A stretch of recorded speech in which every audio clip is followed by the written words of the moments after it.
Alright guys, welcome to another beer review. Bit of a special one, because this is a revisit that I probably should have waited until 1,300.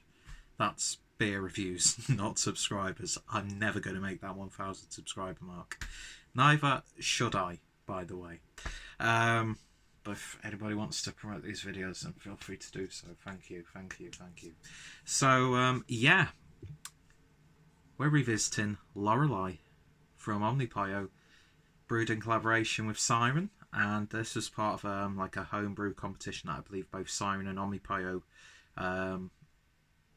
were presented. I'm not sure if they still do it or if they are. I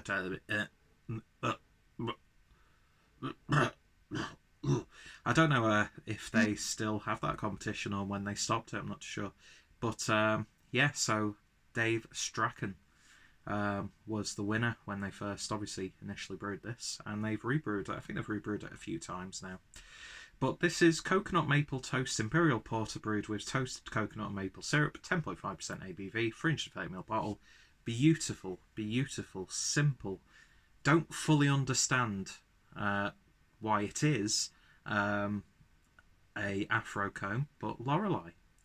What? That's not what I was trying to say. Yeah, beautiful Karl Grandin artwork on this. Very striking indeed. And I actually reviewed this for Beer Review 300, which is going a few years back now, when I was a little bit slimmer. We shall leave it at that. But I'd like to think I've grown as much as I've put on weight. So I'm a much better human being now, depending on who you talk to. I'm pretty sure the woman I was living with at the time won't agree with that, but we'll leave that. Let's ignore that. Self-deprecating humour. How I love you. Sorry, Adam, if you're watching this. But yeah, so Lorelei. I remember drinking this and being absolutely blown away.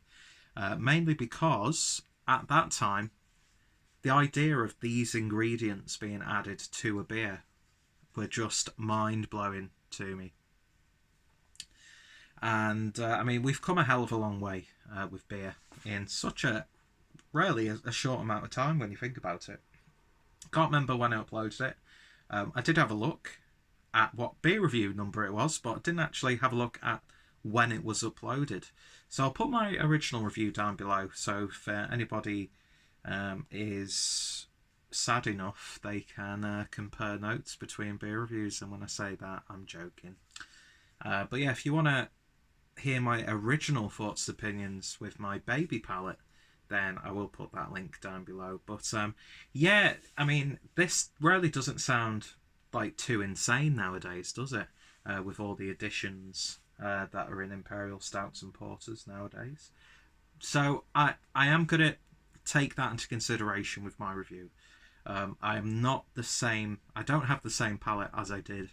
So part of me is thinking I might not be as wowed as I would have been when I first tried it. But still very, very excited. Picked this up from Behemoth, so using my Behemoth glass. I've had it for a little bit. It's been one of those beers that I've been putting off drinking, but then I've come to realise that with a lot of beers, especially from Omnipollo, when they've included adjuncts tend to fade really quickly. Like I had the final cease and desist batch of Yellow Belly, which I'd had for about a year or two. No, can't be a year or two because it was discontinued last year. So it was when they were doing that big push in the UK where like loads of Brewdog bars were doing Omnipollo pours and events and stuff. Had it on tap. It was amazing. The bottle I had compared to the previous bottle that I'd had a couple of years prior, I don't know. It's and when I drank my other bottle of it, I'd had it for about a year I keep saying a year, close to a year. So I think a little bit had faded, but yes, I thought, fuck it, I'm in the mood for this. Let's get it open. And unfortunately, I don't have an annoying glass to drink out of, which is a real shame. Couldn't even find a kooky vase around the house that I could have used as a drinking vessel. Because as much as I love the like theatre of Omnipollo and the glassware people usually drink out of when it comes to their beers, it's a little bit annoying when it's like a very bulbous glass with like a tiny little rim. Pretty much described myself then. Interpret that how you will. So, well, it's pouring like oil. I might have made a There Will Be Blood reference when I was initially trying this. But oh well. So head, pretty much non-existent aside from a very thin lining around the edge of the glass. Pretty much pitch black, as you would expect. Leave a nice oily film around the rim or around the edge. Gotta stop saying rim, Peter. Something's clearly on your mind. But yeah, it's just looking like you're doing giving your car a service, which I know nothing about because I don't know how to drive, and nor do I want to, quite frankly, because the idea of me sat behind the wheel with passengers terrifies the living shit out of me. So let's see what we get when we give it a swirl and a sniff. Oh yes.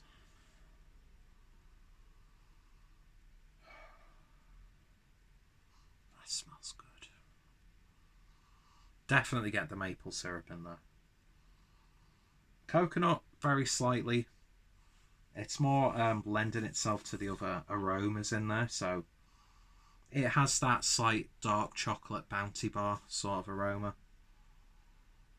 But yeah, it's definitely got like the toasted edge and not just from, you know, the malt build. Again, like s'mores. It's like a really dense cake batter. But yeah, it just smells so good.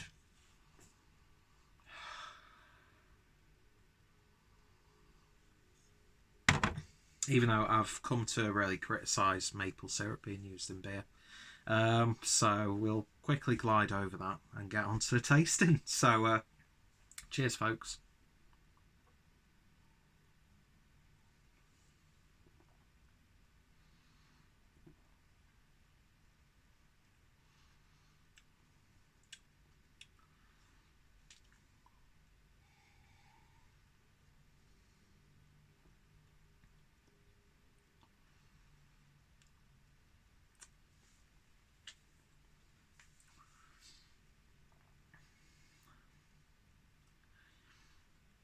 My suspicions were correct.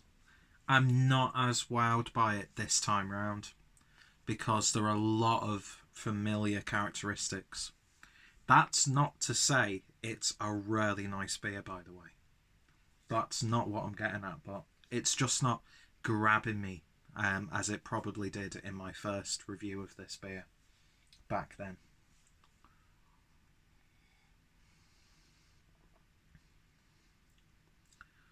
There's the slightest hint of coconut in there. The maple is slightly overpowering the beer. Which, by the way, if you're a fan of maple, then you're going to really enjoy this. It's kind of reminded me of maple vanilla shake. Is that what it's called from Mikkeller? There's a little bit of slight spiciness right on the front of the tongue when you take your first sip. Alcohol disguised ridiculously. Velvety mouthfeel. It's not the heaviest, but then again, it's an Imperial Porter. But then, mind you, I've had some really gloopy Imperial Porters. There's a slight...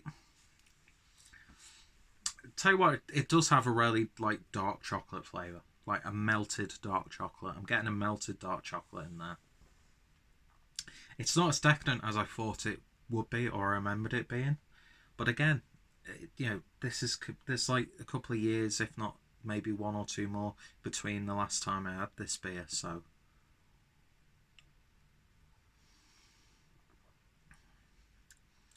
I just think in this climate we find ourselves in, a lot of imperial ports and stouts tend to have flavours like this.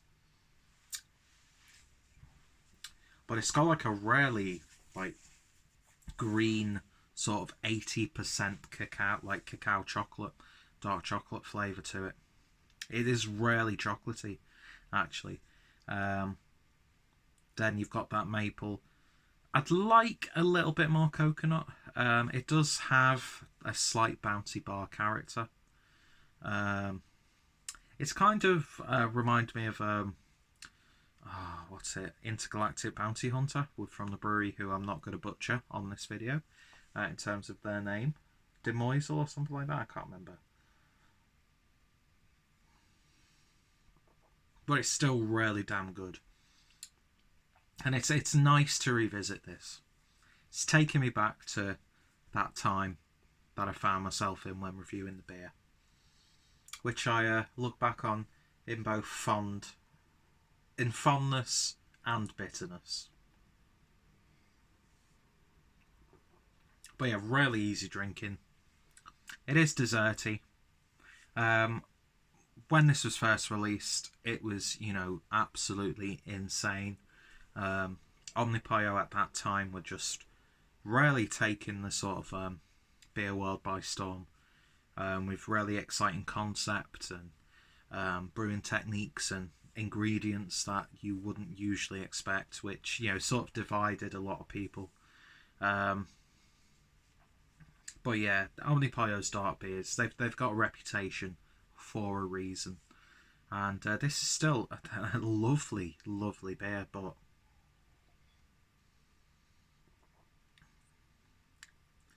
it's rarely too familiar, if that makes sense. So that's a really stupid way to judge a beer, actually. So disregard that. I'm not going to let that affect my score. Because, you know, when you look at my channel, the majority of it is hazy IPAs. Now, how rarely different can a hazy IPA? What's an IPA? An IPA be from a different IPA? Do you know what I mean? So, this video's a mess, really is. So it's not making a mess in my pants or anything like that, but it's still a damn good beer. And actually now, the more I'm drinking it, and more that the aftertaste is culminating, the coconut is slightly coming out a bit more. But I'd like maybe just a tiny, tiny little bit more coconut up front. Would I have this again? Fuck yes. It is lovely, it's gorgeous, but I'm just not as wowed as I was when I first had it. But yeah, highly recommended if you see a bottle of it. I mean, just beautiful. If you clean that bottle out, you've got like a really nice sort of candle holder or decorative piece. So, you know, I feel like I've invested in a bit of like Karl Grandin art there, and it can go with some of my other Omnipollo bottles that I have. So, you know, so I've got a nice beer out of it, and I've got a nice sort of like decoration for the house. So, winner winner chicken dinner. So yeah, what would I give my revisit of Omnipollo's Lorelei? I'm gonna give this an 8.5 out of 10. If I remember correctly, I gave this just an instant 10 out of 10. If this was my first time trying it, would I give it a 10 out of 10 now? Probably not. I'd probably stick with 8.5. Which, by the way, that's no mean feat. Really, is it really? Really, is it really? Fucking hell, you a fucking 16-year-old southern girl.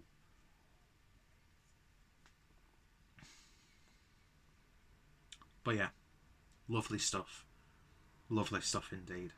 I might sound like I'm disappointed. I'm not. It's just I keep thinking of when I first had this. and I was like, "Wow, what? Do you know what I mean? What a horrid gesture for a beer video." But yeah, lovely stuff. Hennick, he's a genius. He really, really is. Whether or not you agree with every sort of beer that's produced, like the slushies and soft serve stuff, you can't deny that Omnipollo rarely brought something interesting to the table. And they continue to do so, although, it's a lot harder to get their releases in the UK, unless you import them from like Beer Jum and stuff. And mind you can buy directly from Omnipollo now, so the web shop will be down below. Very tempted to make an order and get some stuff from Omnipollo. I just want some merch and some glassware from them because I love Karl Grandin and his designs. So yeah, check it out if you can. I don't know why I stopped talking then. Yeah, 8.5 out of 10. Go check out my original review. Go check out Omnipollo's Webshop. Go check out Omnipollo. Go check out Siren. I'm not sure if Dave Strachan's got a sort of public presence, but if he does, I'll put that down below as well. And yeah, if you've tried this and the original, and whenever this has been rebrewed in the past or different sort of variations, I'm sure they had like a cakier version of this at some point, or like at least a barrel-aged version. I personally think if they included coffee, yeah, yawn, Peter loves coffee, get over it. If they'd included some coffee in this, oh yes, yes. So yeah, what did you think of the beer? Are you a fan of Omnipollo? And yeah, cheers for watching. Got a little bit weird in this video, but who cares? It's all about trying to create entertaining content for loyal viewers and subscribers. If I had loyal viewers, no, I'm joking. Anyway, see you guys later. You all take care, and I shall see you all later.